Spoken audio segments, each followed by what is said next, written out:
in our backyard and we are doing a little bit of a garden project. Now, of course, this is the first time that we have put in a garden here at our place. And as you can imagine, the soil needs a little bit of work. In fact, the ground was so hard that my garden tiller broke this year as it tried to turn over the clay. And as I was working on this garden, I couldn't help but think about one of the key texts that was in our daily reading plan last week from Matthew chapter 13. Jesus has a crowd gathered together and he begins to tell them one of my favorite parables. He said, "A farmer went out to sow his seed. And as he was scattering his seeds, some fell along the path, and the birds came and ate it up. Some fell on rocky places where it did not have much soil. It sprang up quickly because the soil was shallow. But when the sun came, it withered because they had no root. Other seed fell among the thorns, which grew up and choked the plants. Still other seed fell on good soil, where it produced a good crop, 100, 60, or 30 times what was sown. He who has ears to hear, let him hear." Later on, the disciples asked Jesus what he meant about this parable, and he said this, "Listen then to what the parable of the sower means. When anyone hears the message about the kingdom and does not understand it, the evil one comes and snatches away what was sown in his heart. This is the seed sown along the path. The one who received the seed that fell on rocky places is the man who hears the word and at once receives it with joy.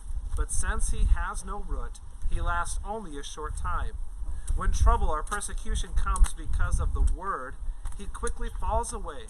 And the one who received the seed that fell among the thorns is the man who hears the word, but the worries of this life and the deceitfulness of wealth choke it, making it unfruitful. But the one who received the seed that fell on the good soil is the man who hears the word and understands it. He produces a crop yielding 100, 60, or 30 times what was sown." You know, every time I hear this parable, I think about the condition of the soil. And this season that we are finding ourselves in right now, where we cannot gather in person, I think now more than ever, it's important for us to be paying attention to the condition of our soil. Whenever we go to plant a garden like this, there are some things that we need to do to get ready for that garden. We need to remove the rocks, we need to pull out the weeds, and right now our children are working in some compost. So just be grateful that you can't smell what we are standing in here. But all of this is done in hopes that we are preparing the soil for a great crop. I know that sometimes it can be hard. Sometimes the daily distractions of schoolwork and just life in general and trying to balance it all can drown things out. But now more than ever, it's important for us to pay attention to those things that are feeding our soul, the ways that we can encourage our faith, whether it's through daily Bible reading or prayer. For me, I love reading the Psalms lately and praying through them. Or maybe it's just simply catching some worship songs on YouTube. It is my prayer that during this time that you'll use this season to cultivate the soil in your life so that seed that's been planted in you will grow roots down deep and continue to sustain you through this journey we are on.